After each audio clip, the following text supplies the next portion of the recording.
My name is Monica. I was born in Moldavia in 1993. What I remember most is playing with the other kids in the yard of the orphanage. I also went to school there. I didn't like it much. I wanted to become a hairdresser when I was young. When I was 17, I had to leave from the orphanage. During the first few weeks, I met a boy and we started a relationship. He was older than me. He was 26-year-old. We had no money and he had no job. On the third month of our relationship, he proposed to me to leave for Germany to find work. Because he knew some people there and they supposed to help us. I was very much in love with my boyfriend. We were both so excited. He was so sure about us finding a job and getting our own house. When we arrived there, an old woman friend of him let us stay with her.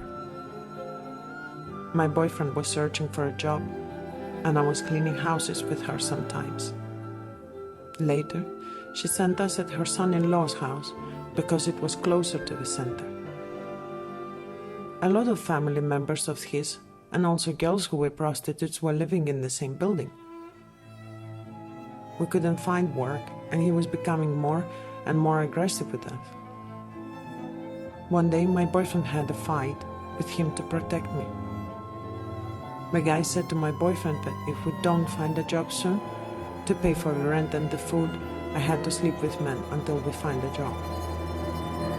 Also, he threatened my boyfriend to expose him to the mafia. Then I found out that my boyfriend had some money problems with mafia, and he wanted to leave from Moldavia because we wanted to kill him.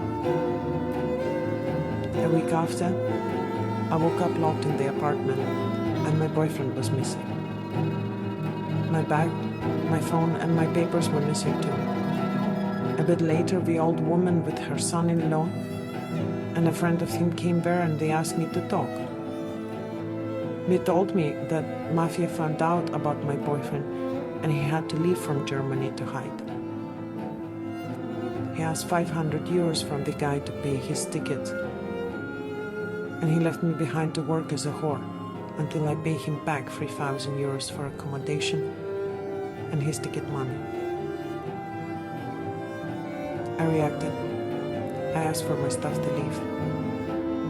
They threatened me, and when I tried to escape, I got hit very badly and raped by him and a friend of him.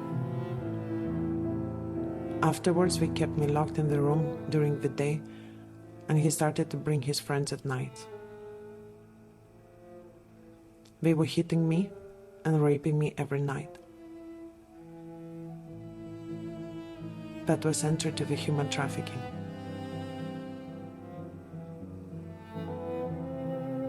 One day, me and another girl were beaten and raped so hard that the other girls passed out. I never saw her again. I was bleeding for 2 days, I had terrible headaches, and I was thinking that I will die. A few days later, and before I became well, I was forced to work again. They're telling me that when I will have enough money, they will set me free.